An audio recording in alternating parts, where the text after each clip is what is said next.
Christmas ദിനത്തിൽ നാം വയനാടിനെ മറക്കരുതെന്ന് ഓർത്തഡോക്സ് സഭാധ്യക്ഷൻ ബസേലിയോസ് മാത്യൂസ് തൃതീയൻ കാതോലിക്ക ബാവ. ഉരുൾപൊട്ടലിൽ മക്കളെ നഷ്ടമായ മാതാപിതാക്കൾ തങ്ങളുടെ മക്കൾക്കായി തീർത്ത പുൽക്കൂട് നാം കാണണം.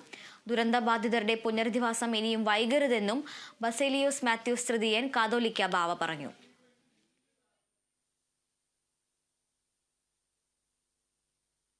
വയനാട്ടിൽ ചൂരമലയിലുണ്ടായ ആ വലിയ ദുരന്തത്തിലെ 3 കുഞ്ഞുങ്ങൾ നഷ്ടപ്പെട്ടു പോയ മാതാപിതാക്കൾ ആ കുഞ്ഞുങ്ങൾക്ക് വേണ്ടി ഒരു പുൽക്കൂട് അവരുടെ വീട് ഇരുന്നിരുന്നതായ സ്ഥലത്ത് കൊണ്ട് വെച്ചു. അവിടെ വീട് വയ്ക്കുവാനും അവർക്ക് നഷ്ടപ്പെട്ട കുഞ്ഞുങ്ങളെ ഓർത്ത് പ്രാർത്ഥിക്കുവാനും മറ്റൊരു സ്ഥലമില്ല. സമാധാനം നഷ്ടപ്പെട്ടതായ ആ സമൂഹത്തിന് സമാധാനം കൊടുക്കുവാൻ, അവർക്ക് ഭവനം ഉണ്ടാകുവാൻ, അവർക്ക് വീണ്ടും ജീവിക്കുവാൻ, പിന്നെ മക്കളെ കുറിച്ച് ഓർത്ത് അവർക്ക് വേണ്ടി പ്രാർത്ഥിക്കുവാൻ ഒരിടമുണ്ടാകുക എന്നുള്ളത് ആവശ്യമാണ്. അത് നമ്മൾ എല്ലാവരുടെയും സഹകരണത്തിലുണ്ടാകണം.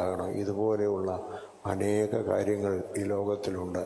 അവിടെയെല്ലാം നമ്മുടെ കൈത്താങ്ങൽ സമാധാനമില്ലാതെ മാനസിക വ്യഥ അനുഭവിക്കുന്ന ആളുകളെ സമാധാനത്തിലേക്ക് കൊണ്ടുവരുവാൻ നമുക്ക് കഴിയുമ്പോഴാണ് ക്രിസ്തുവിൻ്റെ സന്ദേശം നമ്മുടെ ജീവിതത്തിൽ യാഥാർത്ഥ്യമാകുന്നത്.